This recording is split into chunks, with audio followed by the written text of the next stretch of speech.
Very warm good morning to all the viewers. Welcome you all to Aspire Academy. This is Ashim back with another live class on macroeconomics for HS second year class 12. আমি আজি আকৌ national income accounting unit to লৈ কিনে we are back with another live session. So in the last classes আমি the first two methods of national income accounting, that is your income method and valuated method, এই দুটা method আমি কৰিছো. আজি আমি third method, that is the expenditure method. We are going to talk about the expenditure method of estimating national income.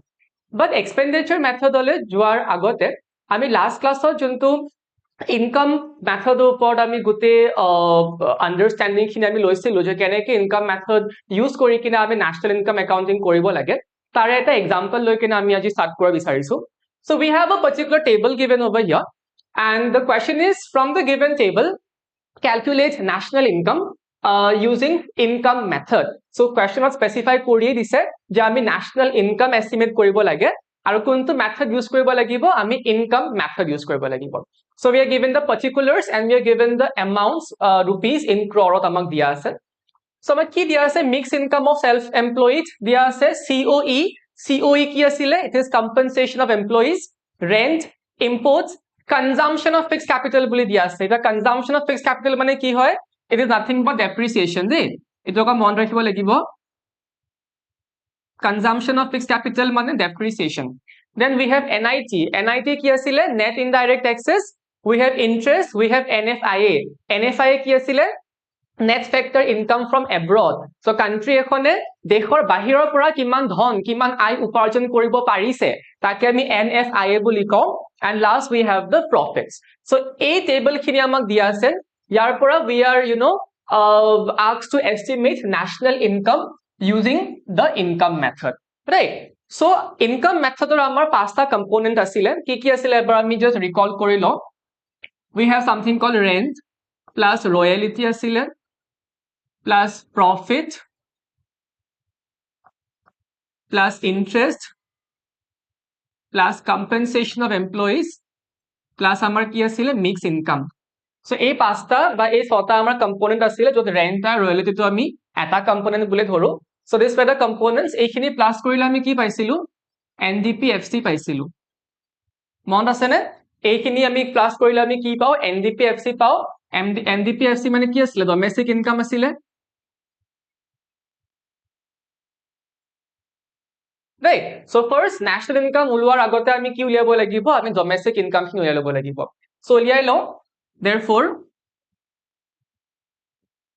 NDPFC equal এটা সোয়া compensation employees আছে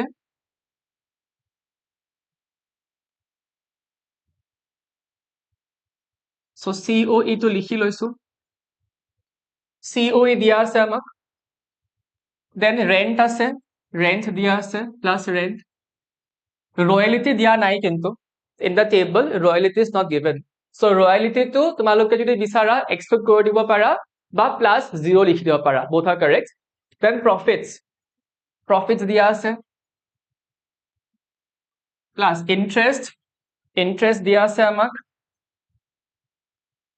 plus mixed income of self employee আমাক দিয়া আছে so আমি পাই গলো ইয়াৰ just value বোৰ put কৰিলে হল so COE কিমান দিয়া আছে COE is 250 plus rent 75 দিয়া আছে plus 25 profit plus 100 is interest plus 35 mixed income দিয়া আছে so এইখিনি plus কৰিলে আমি কিমান পাম rupees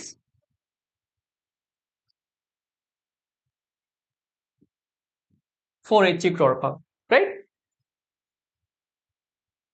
এতিয়া domestic income পৰা আমাক কি লাগে domestic income পৰা we require national income so national income formula কি আছিল NPFC equal কি হয় domestic income NDPFC plus NFIA right so national income formula কি হয় domestic income NDPFC plus NFIA কিমানখিনি ইনকাম আমি দেশৰ ভিতৰৰ পৰা উপাৰ্জন কৰি আছো আৰু কিমানখিনি ইনকাম আমি দেশৰ বাহিৰৰ পৰা আমি উপাৰ্জন কৰিছো so NDPFC পালো আমি এতিয়া 480 NFI কিমান দিয়া আছে NFI আমাক দিয়া আছে -5 So plus and minus and minus 5 হৈ যাব so answer আমি কিমান পাম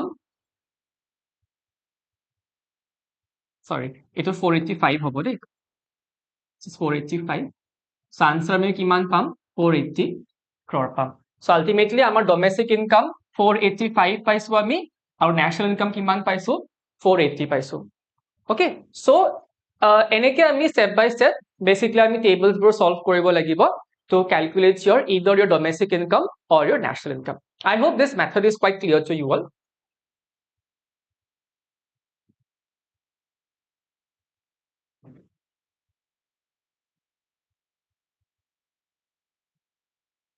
all right so now let's move to the third and the last method of estimating national income which is your expenditure method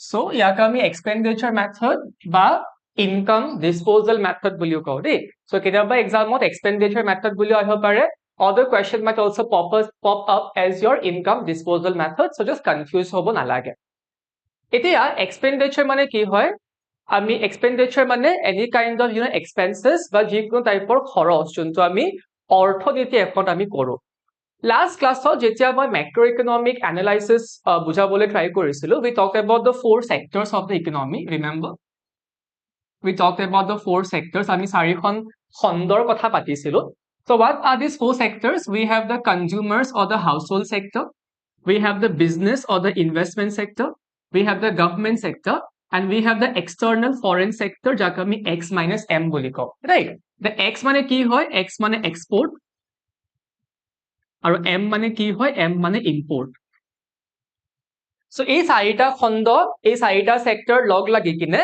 macro economy বা real economy এখন গঠন কৰা হয় অলৰাইট এতিয়া এই চাৰিখন সেক্টৰৰ ফালৰ পৰা কিন্তু অলপ অলপকে এক্সপেন্সেস আহিব যেনেকে হাউসহোল্ডস বা কনজিউমাৰ্সে কি কৰিব তেওঁলোকে পইচা খৰচ কৰিব কিয় পইচা খৰচ কৰিব in order to consume goods and services because these goods and services are going to fulfill your wants are going to fulfill your satisfaction is going to give you utility so utility derive কৰিবৰ কাৰণে household বা কনজিউমাৰ্স বা আমি কি কৰো আমি কিছুমান আৱশ্যক goods আৰু সাৰ্ভিসৰ ওপৰত আমি পইচা খৰচ কৰিম so যোনটো expenditure households পৰা আহিব তাক আমি household consumption expenditure বুলি কওঁ similarly business বা ফাৰ্ম এখনো কি কৰিব তেওঁলোকে পইচা খৰচ কৰিব কিয় পইচা খৰচ কৰিব because ফাৰ্ম এখনৰ মেইন কাম কি হয় to produce goods and services আৰু সেই goods বা service to produce কৰিবৰ কাৰণে ফাৰ্মক কি লাগিব machine লাগিব raw material লাগিব labor লাগিব right so এই বস্তুখিনি ফ্ৰীতে নাপায় এই বস্তুখিনি ইউজ কৰিবৰ কাৰণে পইচা খৰচ কৰিব লাগিব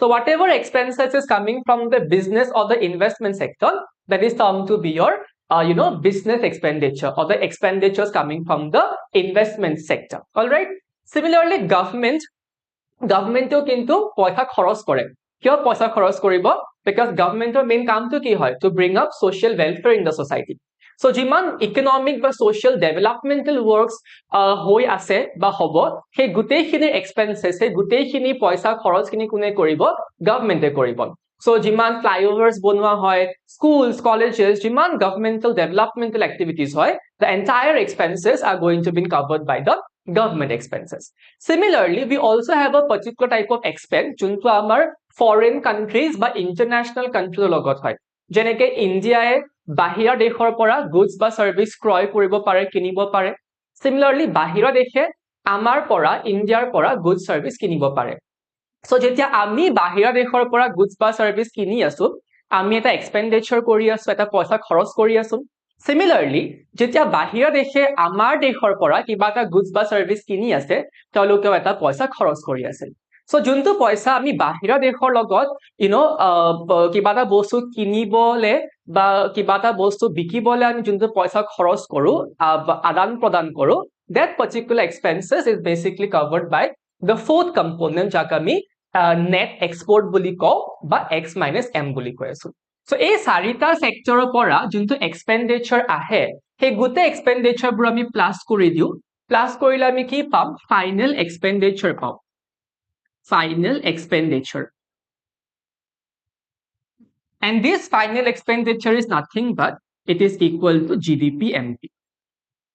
ঠিক আছে so কি পঢ়িলো আমি যোনটো expenditure consumption sector পৰা আহি আছে plus যোনটো expenditure business বা investment sector পৰা আহি আছে plus যোনটো expenditure government ৰ ফালৰ পৰা আহি আছে plus যোনটো expenditure foreign sector বা external sector পৰা আহি আছে এই গোটেই expenditure বোৰ প্লাস কৰিলে এড কৰিলে আমি কি পাম আমি ফাইনেল এক্সপেন্ডিচাৰ পাম ফাইনেল এক্সপেন্ডিচাৰ মানে expenditures by all these four sectors of the economy and this final expenditure represents the GDP of the particular country GDP মানে কি আছিল gross domestic product market price so যেতিয়া আমি চাৰিটা খণ্ডৰ expenditure খৰচ কিনে আমি লগ লগাই দিও we end up getting something known as the GDP MP so এই GDP MP পৰা আমি domestic income উলিয়াব লাগিব domestic income পৰা finally আমি কি উলিয়াব পাৰিম আমি national income উলিয়াব পাৰিম so this is how we are going to estimate national income by using the expenditure method clear so ekhini in just brief মই অকমান idea to দিছো now we are going to talk about all these four sectors individually আমি অকমান in details এই চাৰিটা খণ্ডৰ বিষয়ে আমি অকমান পঢ়িবলৈ try কৰো I hope এখিনি লকে তোমালোকে বুজি পাইছা চাৰিটা sector কি হয় চাৰিটা sector পৰা expenditures বোৰ কেনেকৈ আহিব আৰু এই expenditure বোৰ প্লাস কৰিলে কেনেকৈ আমি GDP MP পাও I hope এই বস্তুখিনি তোমালোকে বুজি পাইছা right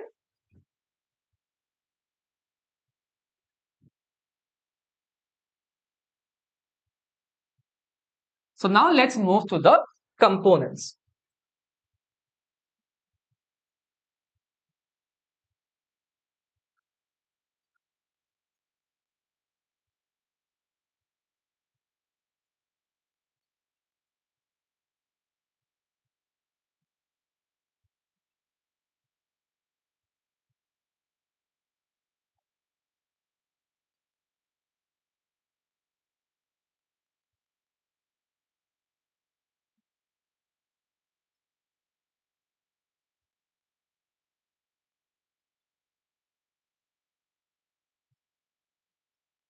So first component আমি কি বুলি কৈছো private final consumption expenditure বুলি কৈছো remember the term consumption expenditure so যিকোনো এটা good বা service consume কৰাৰ নামত আমি কিমান পইচা খৰচ কৰি আছো তাকে আমি private final consumption expenditure বুলি কৈ আছো so whatever amount of money a particular consumer is spending on the name of consuming a particular good or a service because that particular good or service is going to give you utility is going to give you satisfaction that particular expenditure is covered by the very first component that is your private final consumption expenditure in the private final consumption expenditure দুটা component থাকে one is your household final consumption expenditure household final consumption expenditure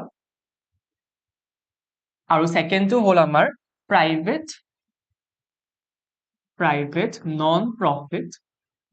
private non-profit institutions consuming consumer goods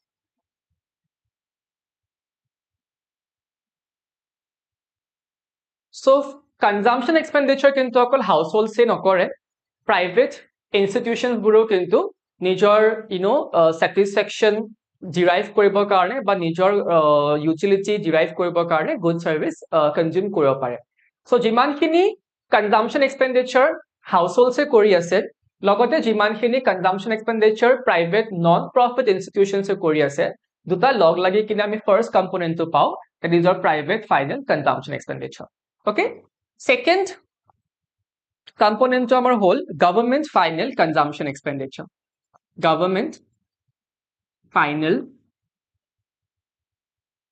consumption expenditure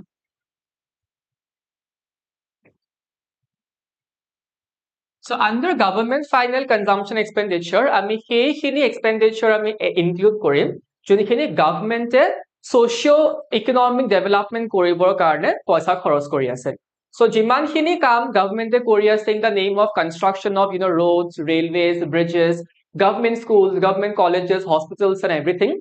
All these expenditures are basically included under the very second component, that is your government final consumption expenditure.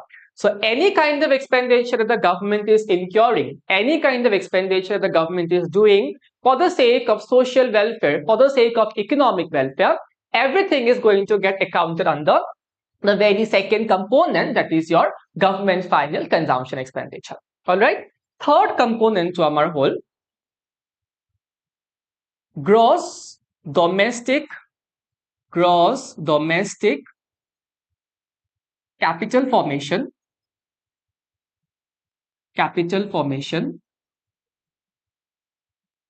or gross investment.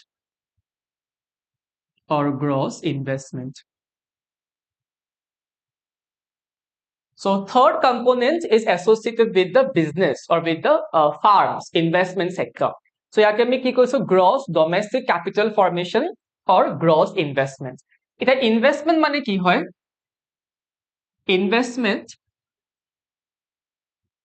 refers to the addition made to the capital stock of an economy. Addition made to the capital stock of an economy.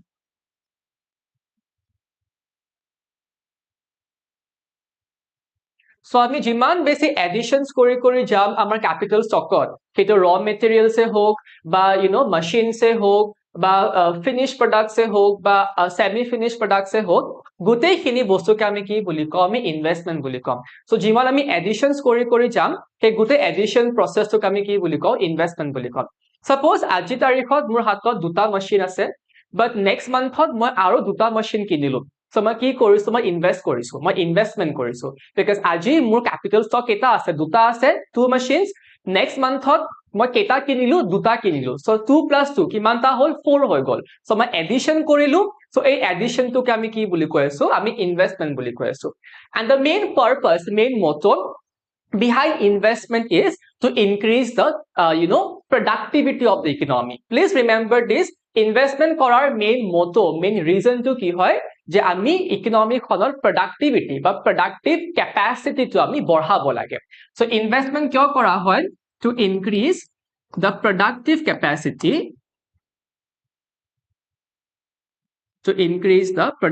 capacity of an economy.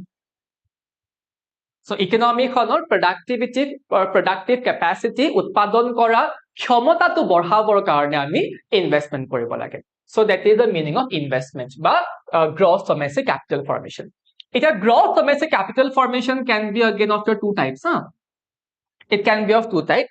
First to আমি কওঁ gross fixed capital formation.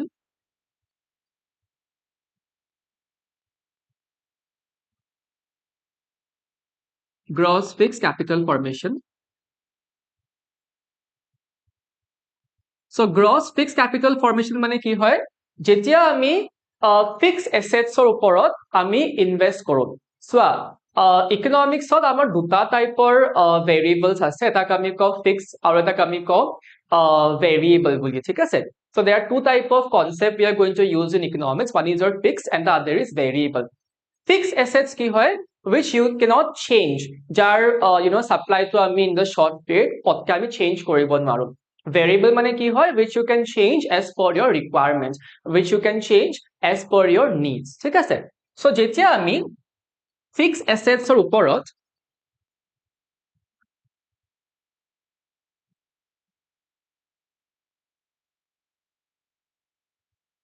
investment over fixed assets.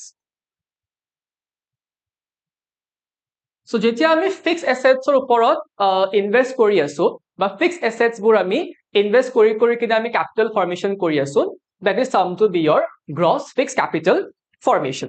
Now gross fixed capital formation can again be of three types. It can be of three types.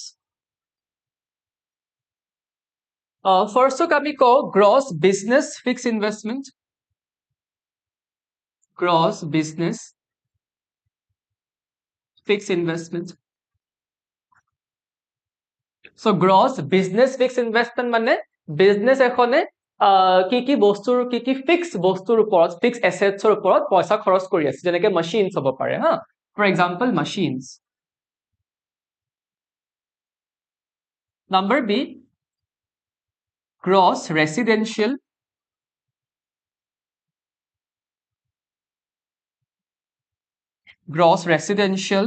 construction investment. So construction কৰিবৰ কাৰণে আমি কিমান পইচা খৰচ কৰিছো ঘৰ এখন বনাবৰ কাৰণে কিমান পইচা খৰচ কৰিছো residential construction বুলি কৈছো residential মানে any kind of thing or any kind of house apartment that you are constructing for your own, not for any kind of business or not for any kind of productive assets but for your own. So gross residential construction investment কি আহিব house আহিব বা building আহিব যোনটো নিজৰ কাৰণে আমি বনাই আছো আৰু number C, third component to আমাৰ হয় gross public investment.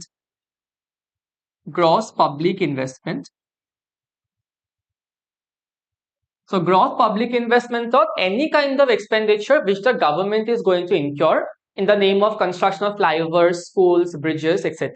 So যিমানখিনি পইচা government spend কৰি আছে fixed assets ৰ ওপৰত যেনেকে school হ'ব পাৰে, building এটা হ'ব পাৰে, bridge হ'ব পাৰে, সেইবোৰটো variable নহয়, সেইবোৰ আমাক throughout the years লাগি থাকিব, সেইবোৰক আমি কি বুলি কওঁ gross public investment বুলি কওঁ. So example কি হ'ব পাৰে flyover হ'ব পাৰে, and it can be a bridge, etc.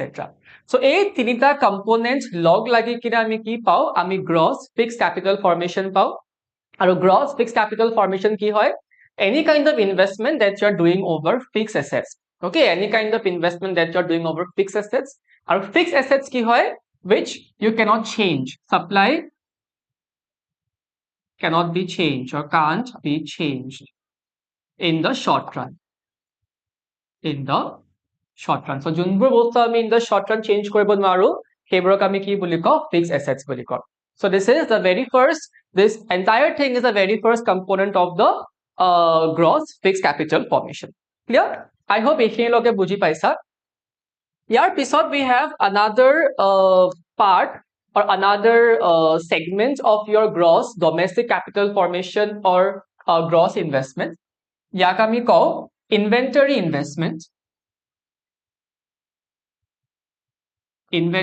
investment or change in stock.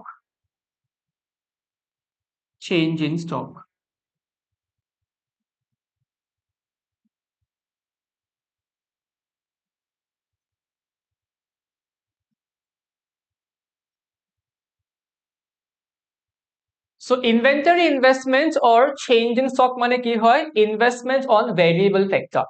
এইটো কি আছিলে investment over fixed factor. but এইটো কি হ'ব investment on variable factor.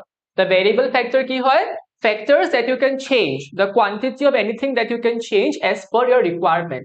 Suppose আজি মোক 10 জন labor লাগে মই 10 জন labor লৈছো কালি মোক 5 জন labor লাগে মই অকল 5 জন labor দিয়ে মই কাম চলাম so মই change কৰিছো as per my need, as per my requirement মই number of factors বোৰ কি কৰিছো change কৰিছো so যেতিয়া আমি number of factors বোৰ change কৰিব পাৰো then that comes under your variable factor. So যেতিয়া আমি variable factors ৰ ওপৰত আমি investment কৰো সেইটোক আমি কি বুলি কওঁ inventory investment or change in stock বুলি কওঁ আৰু ইয়াত আমি কি include কৰিব পাৰো ইয়াত আমি finished products law, raw materials law, semi-finished products law. So all these things are basically included under your inventory investment or change in stock. এটা change in stock or এটা formula আছে change in stock or formula আছে কি হয় formula টো closing stock minus opening stock. So যেতিয়া আমি closing stock minus opening stock কৰো বা এই formula আমি use কৰো আমি change in stock কিমান change হৈছে actually কিমান change হৈছে stockত আমি সেইটো গম পাই যাম. So this is the second component of your gross domestic capital formation or gross investment. Right? I hope ইয়াৰলৈকে বুজি পাইছা. ইয়াৰ পিছত আমাৰ fourth আৰু এটা component আছে. Number 4 মই ইয়াতে লিখিছো. We have the net export. net export. So net exporter formula to ki asile x minus m boli likhu. X mane ki hoy? X mane quantity of export aru m mane quantity of import. Right? Eta export mane ki hoy? Export is the demand for domestically produced goods by the rest of the world. So export mane ki hoy? Kiman domestic goods foreign countries বোৰে demand কৰিছে. So export মানে যিমান খিনি quantity of goods আমি বেলেগ countryক আমি sell কৰি আছো. Alright? আৰু import কি হয়? কিমান goods আমি বেলেগ country পৰা কিনি আছো. So demand for internationally produced goods by the normal residents of the country. So whenever we are demanding international goods, তাক আমি কি বুলি কওঁ? Import বুলি কওঁ. And whenever domestically produced goods are demanded by the foreign country, তাক আমি কি বুলি কওঁ? Export বুলি কওঁ. So this is the difference between export and import. Or export or importer difference to আমি কি বুলি কওঁ? Net export বুলি কওঁ. ঠিক আছে? So these are basically the four components of your expenditure method. So মই আকৌ এবাৰ recall কৰাই দিছো. There are four basic components. First component ki hoy? Private final consumption expenditure. So total amount of money that we are spending on the name of consuming goods and services which are going to satisfy our wants, that are going to satisfy our needs. So yate ki ahibo? Households final consumption expenditure or private non-profit institutions who are also consuming consumer goods. Number two ki hoy? Gross final consumption expenditure, and this is going to talk about all kinds of expenditure which is incurred by the government for various kinds of socio-economic welfare programs. So government jiman khini paisa kharos koribo dekhon unnoto koribor karone he gute kharos khini kot ahibo under government final consumption expenditure, right? Number three, we have the gross domestic capital formation or gross investment, which represents the investment of the business sector. In a gross investment mane ki hoy? Addition of capital stock of the economy. বছৰ এখনত কিমানটা capital stock, কিমানটা আমি additions কৰিব পাৰিছো. আৰু investment কৰাৰ main reason to কি হয়? To increase the productive capacity of the economy. Economy এখনৰ অৰ্থনীতি এখনৰ উৎপাদন কৰাৰ ক্ষমতাটো বঢ়োৱাৰ main কাৰণটোৱে হ'ল আমাৰ investment কৰা. It investment can be looked up to into two different ways. First আমি কি কৈ আছো? Gross fixed capital formation বুলি কৈছো. So what is gross fixed capital formation? যেতিয়া আমি investment কৰি আছো over fixed assets. So যেতিয়া আমি fixed assets ওপৰত investment কৰি আছো, that is our gross fixed capital formation. It a gross fixed capital formation can be of three types.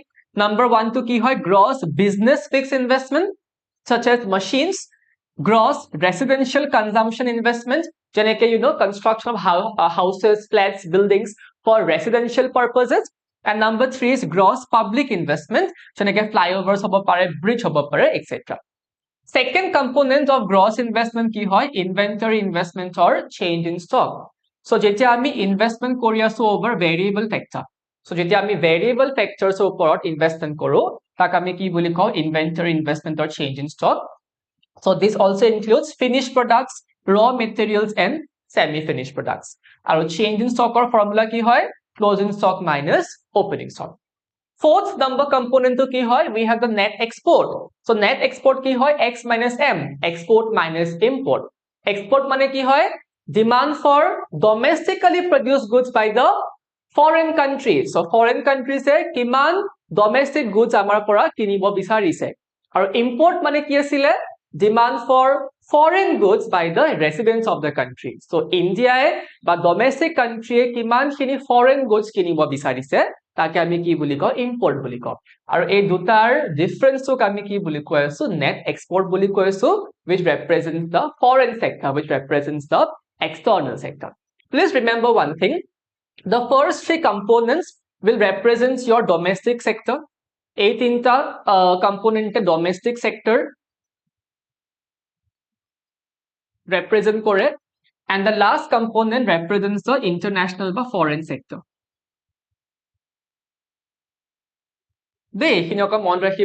The first three components will be representing your domestic sector, and the last component represents your foreign sector. So these four are basically the components of your expenditure method, right? I hope ইয়াৰলৈকে বুজি পাইছা তোমালোকে components খিনি তোমালোকৰ clear হৈছে। So যদি components খিনি বুজি পাইছা, the next step is very simple আৰু repetition হয়। So এই গোটেইখিনি প্লাস কৰিলে আমি কি পাম বুলি কৈছিলো, জিডিপি পাম বুলি কৈছিলো, অলৰেডি সেইখিনি ডিসকাস কৰিছো আমি। জিডিপি পৰা আমি কি উলিয়াব লাগিব, ডমেষ্টিক ইনকাম উলিয়াব লাগিব, তাৰ পৰা আমি কি উলিয়াম, ন্যাশনাল ইনকাম উলিয়াম। জাস্ট চাই লও সেইখিনি এবাৰ। I am pretty sure that you people are clear with this particular components of the expenditure method. All right?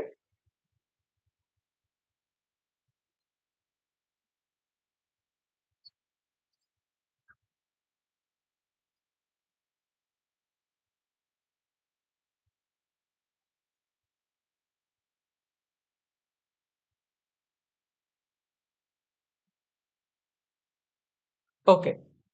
So আমি কি পাইছিলো, private consumption expenditure plus government expenditure plus gross capital formation plus x minus m বুলি লও, x minus m.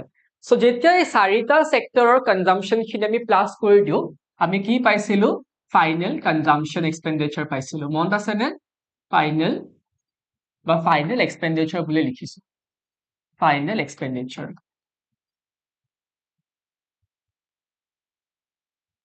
right? এটা এই final এক্সপেন্ডিচাৰ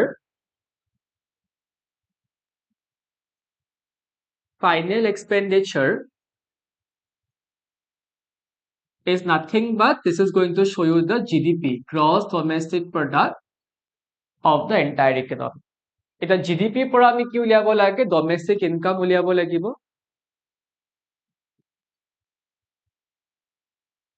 So domestic income কি আছিলে, NDPFC আছিলে। So NDPFC, GDP পৰা NDPFC কেনেকৈ উলিয়াও, মনত আছে নে? It is equal to GDPMP minus depreciation. Depreciation আলাদা নাম কি আছিলে? The other name of depreciation is consumption of fixed capital, দেই মনত ৰাখিবা, minus net indirect taxes. So NIT, net indirect tax, net indirect tax for formula কি আছিলে, মনত আছে নাই? NIT equal indirect taxes minus subsidy, আমি কৰিছো এইখিনি লাষ্ট ক্লাছত, right? So এইখিনি কৰিলে আমি কি পাম, ডমেষ্টিক ইনকাম বা NDPFC পাম। So ইয়াৰ পৰা একদম ফাইনেল ডেস্টিনেশন কি আছিলে, কি লাগে আমাক, আমাক লাগে national income, national income. So national ইনকামটো আমি কেনেকৈ লিখো, NNPFC, right? So NNPFC মানে কি আছিলে, NDPFC domestic income plus income from abroad, NFI. So this is the entire way how we are going to estimate national income using the expenditure method. So a particular part খিনি তো repetition হয়, আমি এই formula খিনি আগতে বহুতবাৰ use কৰিছো, খালি এই বস্তুখিনি অকমান বেলেগ হ'ব, মানে মেথড ওয়াইজ ইনিশিয়াল পাৰ্ট খিনি অলপ বেলেগ হ'ব, but this last or দুটা formula is common for every method. So this is how we are going to estimate national income using the third method, that is your expenditure method. All right, so I hope এই মেথডটো তোমালোকৰ clear হৈছে, বুজি পাইছা বুলি কিনে।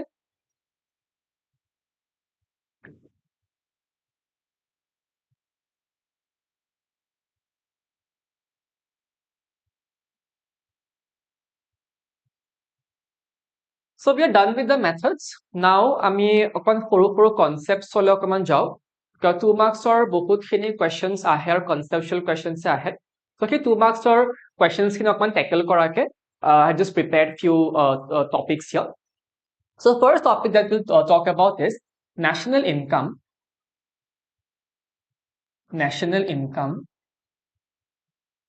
at current price.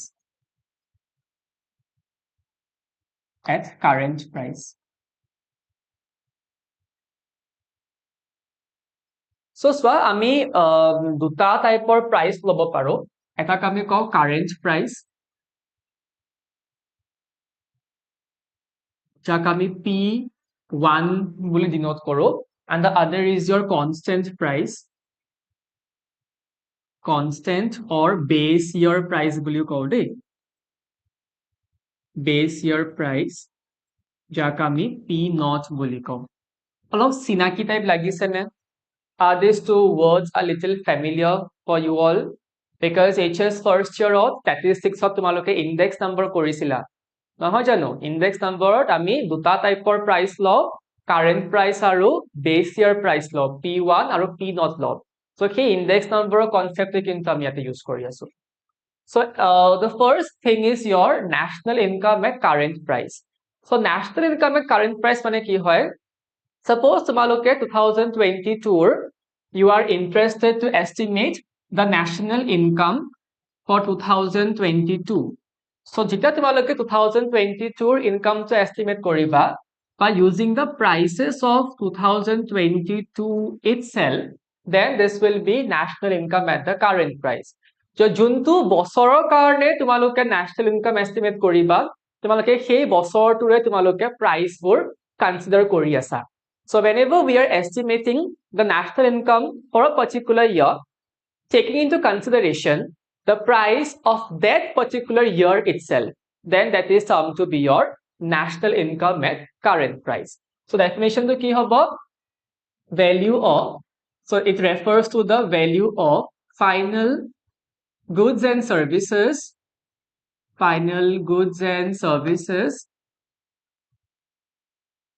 in a year measured at the price of the current year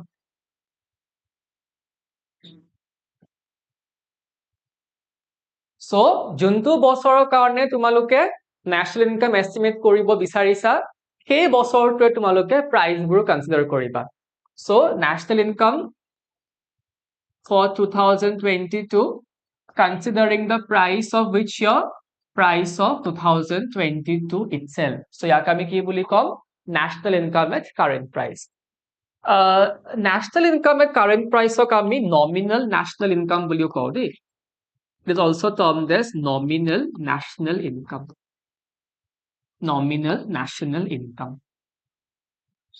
so national income at current price বা national income nominal national income দুটা একেই হ'ব ইয়াৰ অৰ্থটো কি আছিল তো যেতিয়া আমি national income এটা বছৰৰ কাৰণে এস্টিমেট কৰিব বিচাৰিছো সেই বছৰৰ দামবোৰ লৈ কিনে so when we are interested to estimate the income of a particular year taking into consideration the price of that particular very year then that is your nominal national income or national income at constant price right sorry national income at current price so similarly we have another concept jak ami call national income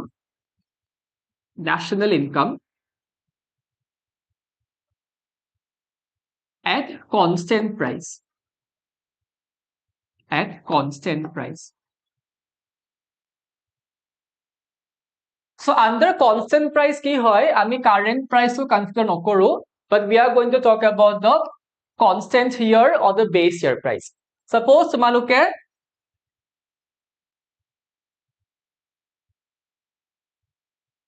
you are interested to calculate the national income for 2022 but tumaluke 2022 price consider nokora tumaluke previous kiba eta bosoror price loisa suppose the price of 2011 then ituk ami ki buli kom national income at constant price mane when you are considering the price of not the current year period but you are considering the price of some previous base year so hey previous base year to ami ki buli ko national income at constant price so yate ami ki price loisu base year price loisu আৰু এই base year price লওতে এটা বস্তু অকমান আমি careful হৈ কিনে মন কৰিব লাগিব that this base year should be a normal year এইখিনি statistics পঢ়িছা তোমালোকে base year should be a normal year so normal base year বুলি ক'লে আমি কি বুজো যে সেই particular বছৰটোত কোনো ধৰণৰ abnormalities থাকিব নালাগে absence of abnormalities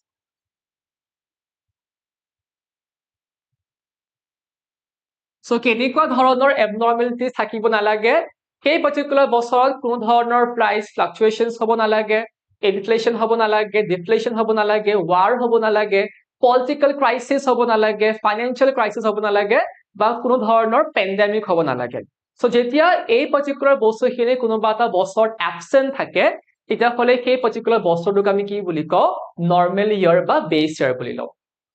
alright, so যেতিয়া আমি বেছ ইয়াৰ বা কনষ্টেন্ট ইয়াৰ প্ৰাইচৰ ওপৰত আমি আমাৰ নেশ্যনেল ইনকামখিনি এষ্টিমেট কৰি আছো, তাক আমি কি বুলি কওঁ, national income at constant price বুলি কওঁ, বা ইয়াক আমি ৰিয়েল নেশ্যনেল ইনকাম বুলিও কওঁ, real national income. Alright, so ডেফিনেশ্যনটো কেনেকৈ লিখিম, it refers to the value of final goods and services in a year measured at the price of the base year. So যেতিয়া বেছ ইয়াৰ প্ৰাইচৰ ওপৰত আমি আমাৰ নেশ্যনেল ইনকাম একাউণ্টিংখিনি কৰিবলৈ ট্ৰাই কৰোঁ, that is termed to be your national income at constant price or real national income. So supposing তোমালোকে interested to estimate the national income for 2022, but price কি লৈছা, price of 2011 লৈছা, then this will be the constant year price. Alright, এতিয়া কোনটো বছৰনো আমি বেছ ইয়াৰ বুলি ল'ব লাগে, তাতেও এটা ক্লাৰিফিকেশ্যন দিয়া আছে। So 2011-12ক বেছ ইয়াৰ বুলি consider কৰিছে. So the year of 2011-12 has been considered as a base year by the National Statistical Commission.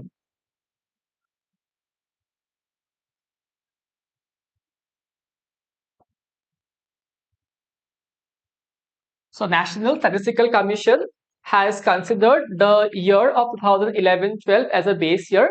আৰু আমি যিমানখিনি বেছ ইয়াৰ লৈ কিনে আমি যিমানখিনি ক্যালকুলেশনস কৰিব লাগে, আমি সদায় 2011-12ৰ প্ৰাইচ ইনডেক্সটো লৈ কিনে কিন্তু আমি ক্যালকুলেশন কৰোঁ। ওকে, সো যেতিয়া আমি কাৰেন্ট ইয়াৰ যোনটো বছৰৰ ইনকাম এস্টিমেট কৰিব বিচাৰিছো, সেই বছৰৰে প্ৰাইচ লৈ কিনে আমি ইনকামটো মেজাৰ কৰোঁ, then that is your national income at current price.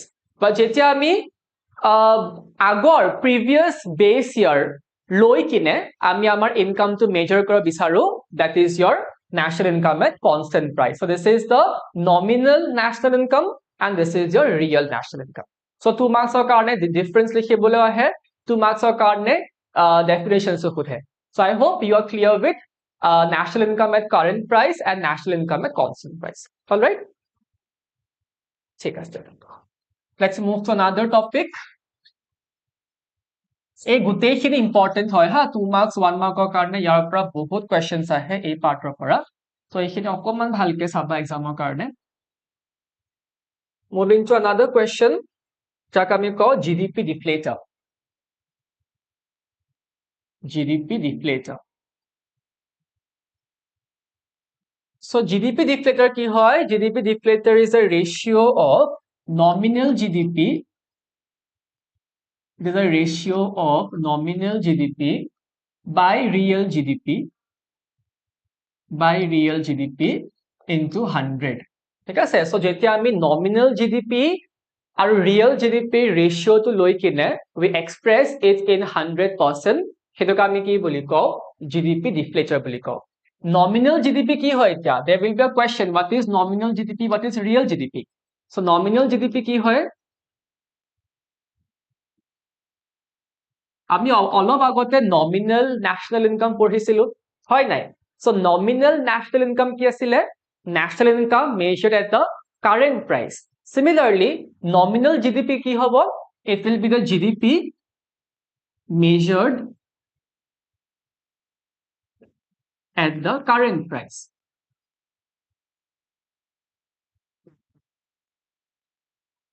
হ'বনে এইটো? Similarly, real GDP কি হ'ব? যেনেকৈ আমি real national income পঢ়িছিলো, so real national income কি আছিলে? National income measured at a constant price, base year price. Similarly, real GDP অৰ্থ কি হ'ব? Whenever you are measuring or estimating GDP over some constant base year price, right? So real GDP মানে কি হয়? GDP measured at the constant price, constant base year price. ঠিক আছে? So GDP deflator কি হয়? GDP deflator is a ratio of nominal GDP by real GDP into 100. So what is nominal GDP? Whenever we are measuring GDP at current prices, তাক আমি কি বুলি কওঁ? Nominal GDP বুলি কওঁ. And what is real GDP? Whenever we are measuring GDP over the constant or base year price, তাক আমি কি বুলি কৈ আছো? Real GDP বুলি কৈ আছো. So just like GDP deflator, we have another important concept যাক আমি কওঁ GNP deflator. GNP deflator. So GDP deflator, GNP deflator প্ৰায় একেই হয়, খালি nominal GDP ঠাইত কি লিখিবা? Nominal GNP লিখিবা. Nominal GNP divided by real GNP into 100. So just like GDP deflator is a ratio of nominal GDP by real GDP into 100, similarly GNP deflator কি হ'ব? It is also the ratio of nominal GNP by real GNP into 100. So আকৌ nominal GNP মানে কি হয়? GNP measured at the current price. আৰু real GNP কি হ'ব? GNP measured at the constant base year price. Okay? So এই concepts খিনিও কিন্তু 2 marks কাৰণে examত আহে, so এইখিনি অকমান ভালকে চাব লাগিব. So I hope GDP deflator, GNP deflator তোমালোকে ভালকে বুজি পাইছা, right? Okay. So let's move to the very last topic of today's session and the very last topic of your syllabus as well of this particular unit, which will talk about GDP and welfare. So relationship between GDP and welfare.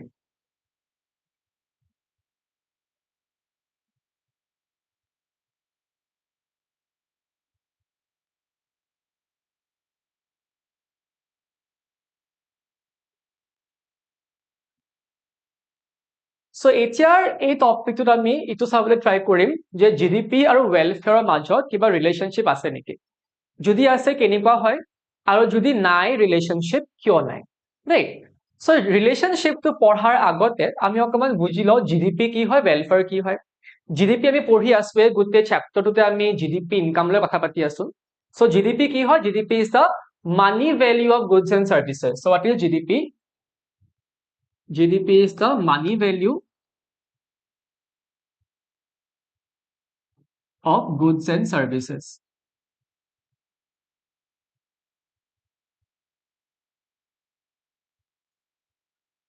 Now welfare কি হয়?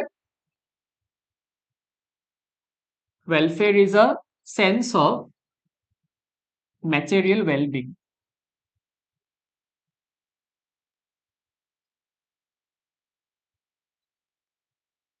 So material well-being মানে when you are having more money, when you're having more goods and services, when you're happy, when you're satisfied with whatever is happening around you, তাক আমি welfare বুলি কওঁ.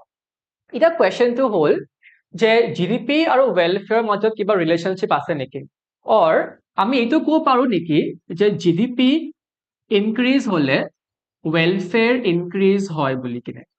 So when GDP increases, thus welfare also increases. This is the basic question over here. আৰু ইয়াৰ আনসাৰটো economics সকলে দিছে যে GDP increase হলে welfare increase নহবও পাৰে. So whenever your GDP is increasing, your money value is increasing, or your income is increasing in the economy, this might not make a very clear-cut, crystal clear statement that welfare of the people is also increasing. It might also be a situation that welfare might be falling. Despite of the fact that your GDP is increasing, your welfare might not be increasing, rather your welfare might be falling. And why your welfare might fall? Because there are certain limitations. There are certain limitations of using GDP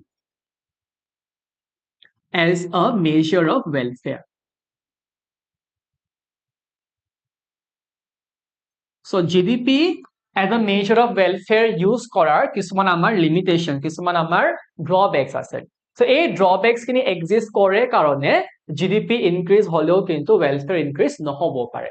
এটা সেই drawback বোৰ কি হয়, let's just quickly understand those.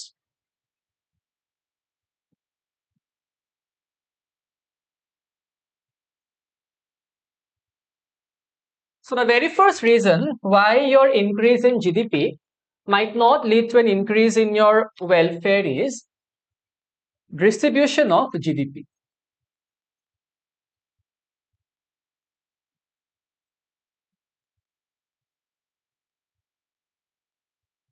Distribution of GDP by ইয়াক distribution of income বুলিও কওঁ.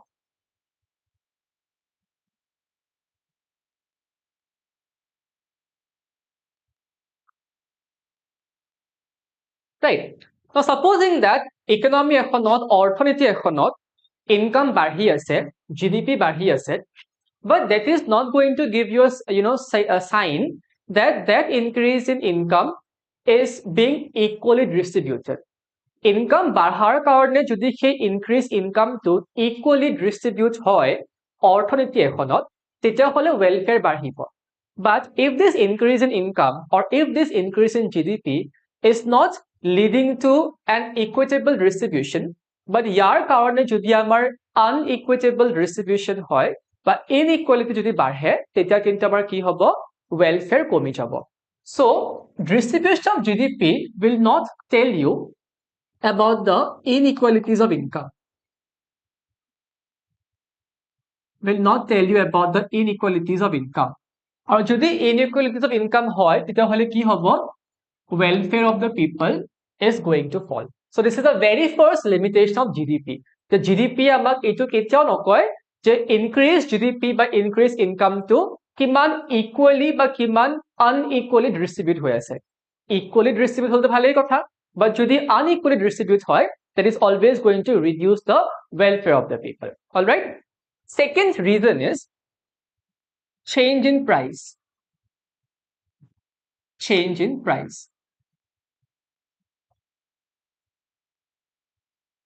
এতিয়া GDP increase দুটা reasonৰ কাৰণে হ'ব পাৰে দেই. GDP might increase for two reasons.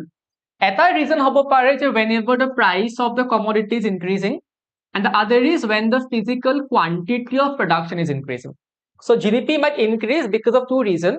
First is when the price of the commodity increases, and the other is when the actual production, actual quantity, physical quantity of the good is increasing. So যেতিয়া actual quantity increase হোৱাৰ ফলত GDP increase হয়, তেতিয়া আমাৰ কি হ'ব, welfare increase হ'ব. But যদি GDP to increase হৈছে just because the price of the commodity is increasing, then that will lower your welfare. Okay, so যদি price increase হোৱাৰ কাৰণেহে আমাৰ GDP increase হয়, তেতিয়াহলে welfare কমি যাব. কিয় কমিব? Price increase হৈছে মানে this is going to lead to inflation.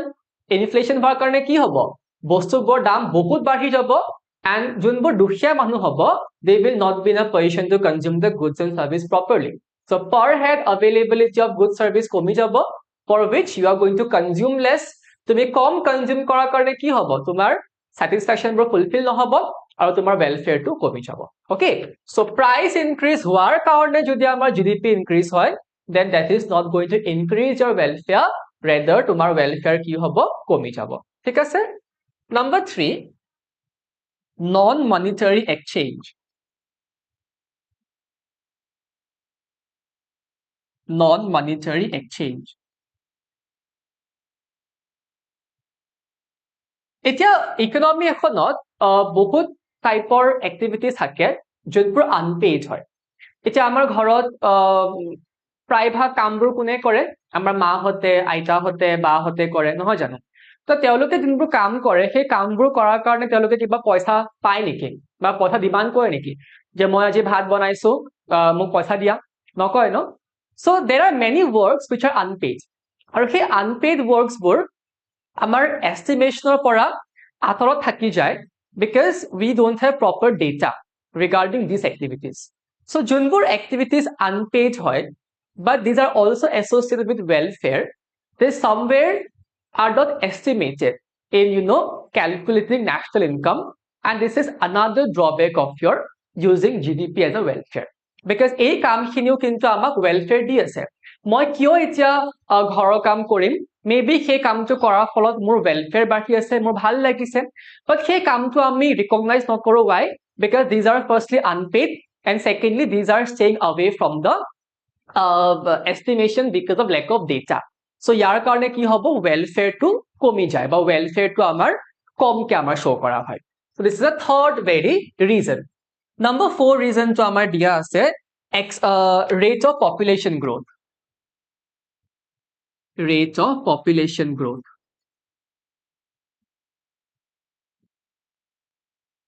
So যদি population growth is greater than increase in income, then what will happen? Your welfare is going to fall. কেনেকে হ'ব এইটো? Suppose আমাৰ population আছে 10 জন মানুহ আছে, income আছে 1000, therefore per capita income কিমান হ'ব?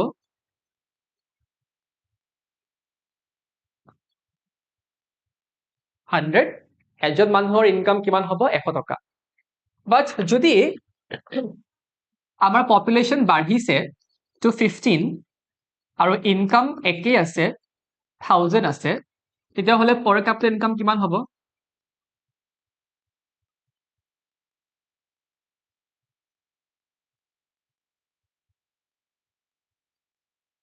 Almost 67 approx. তাৰ মানে কি হ'ল, পপুলেশ্যন বাঢ়াৰ ফলত আমাৰ per capita ইনকাম কমি গ'ল। So whenever your population growth is more than income, this will mean that the per capita income will fall. Per capita income fall কৰা মানে কি বুজাইছে? তোমাৰ হাতত এটা কমকে পইচা আছে, তোমাৰ হাতত যেটা কমকে পইচা থাকিব, তুমি এটা কমকে good service কিনিব পাৰিবা। This means that the availability of goods and services for each individual will fall. So তোমাৰ হাতত কমকে good service আছে মানে you are in a lesser situation to fulfill your wants, fulfill your needs and desire, and this will bring your welfare down. So যেতিয়া population growth বেছি হৈ যায় income growthতকে, আমাৰ per capita income কমি যাব, per capita availability of good service কমি যাব, for which our welfare is going to fall, right? And there's another reason, reason for GDP not being associated with welfare, or ইয়াক আমি কওঁ externalities.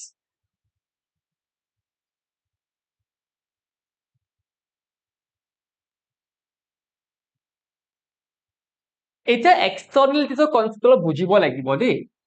So what is the meaning of externalities? It means a harm or a benefit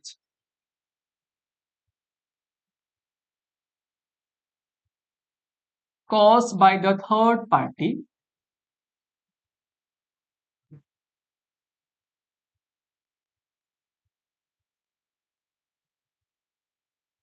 for which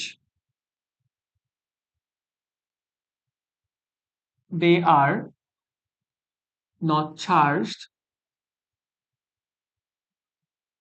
or penalized.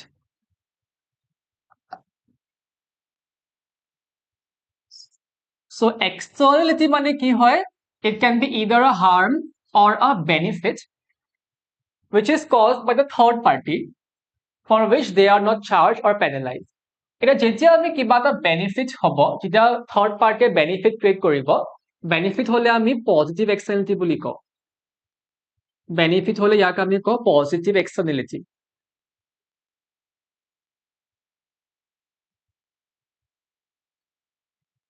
আৰু harm যদি কৰে, ইয়াক আমি কম negative externality।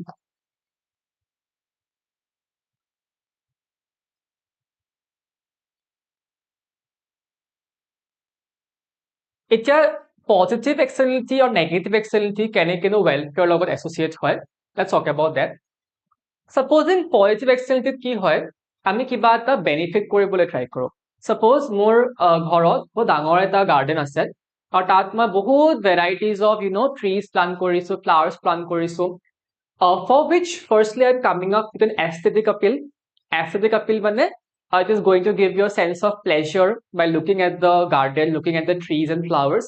Secondly, মই বহুত টাইপৰ flowers তাতে ৰোৱাৰ কাৰণে butterflies বোৰ বহুত আহি আছে. It is leading to pollination. আৰু মই বহুত varieties of types of গছ ৰোৱাৰ কাৰণে a lot of birds are coming in, and also this is going to give you fresh oxygen. So I am creating a benefit for someone, benefit for the people living around my house or living around my locality. So মই এটা benefit create কৰিছো. So সেই benefitৰ কাৰণে তেওঁলোকে মোক পইচা দিব নেকি যে অসীমে ইমান ভাল কাম এটা কৰিছে, ইমান গছ থছ ৰুইছে, যাৰ কাৰণে আমি অলপ হলেও benefit হৈছো, so আমি অসীমক পইচা দিবনে? নিদিয়ে. So মই এটা benefit create কৰিছো, but সেই benefitটোৰ কাৰণে I am not getting a paid. But মই এই benefitটো create কৰাৰ কাৰণে কি হৈছে, মানুহবোৰৰ welfare বাঢ়িছে নে? অলপ হলেও they are feeling better than before, অলপ হলেও welfare টো বাঢ়িছে, so এইটোক আমি কম positive externality. Negative externalities কি হ'ব? Suppose I am a pro smoker, মই সদায় স্মক কৰি থাকো, but মই স্মক কৰাৰ কাৰণে মোৰ ওচৰে পাজৰে থকা মানুহবোৰৰ অলপমান হলেও অসুবিধা হ'ব, তেওঁলোকেও সেই বেয়া polluted air খিনি breathe in কৰি ল'ব, so they will be facing issues. So যোনটো harm মই create কৰিছো, সেইটো কাৰণে তেওঁলোকে মোক নকয় কিন্তু যে অসীমে স্মক কৰিছে বা অসীমে কিবা এটা বেয়া কাম কৰিছে, so অসীমে আমাক পইচা দিব লাগিব. They will never charge me for that, but মই এই বেয়া কামটো কৰাৰ কাৰণে কি হৈছে, তেওঁলোকৰ welfare টো fall কৰিছে. But GDP কিন্তু এই কথাখিনি কেতিয়াও into account নলয়. GDP is never going to take into consideration this particular thing. So since এই বস্তুখিনি, এই পাঁচটা পইণ্ট GDPৰ একাউণ্টৰ পৰা বা GDPৰ ডিছকাশ্যনৰ পৰা বাহিৰত থাকি যায়, সেইটো কাৰণে GDPয়ে কিন্তু in a very true way, true natureত welfare দেখাব নোৱাৰে. Alright? So increase in GDP is not always associated with increase in welfare. Why? Because there are certain limitations of GDP using as a measure of welfare. Okay? So I hope তোমালোকে এই গোটেই GDP আৰু welfare relationship টো বুজি পাইছা. We are almost towards the end of today's session. I hope তোমালোকে ক্লাছটো কৰি ভাল পাইছা, and তোমালোকৰ national income accounting or a basic concepts খিনি clear হৈছে. We'll again be back with another session from your syllabus. Till then, take care and have a good day. Thank you.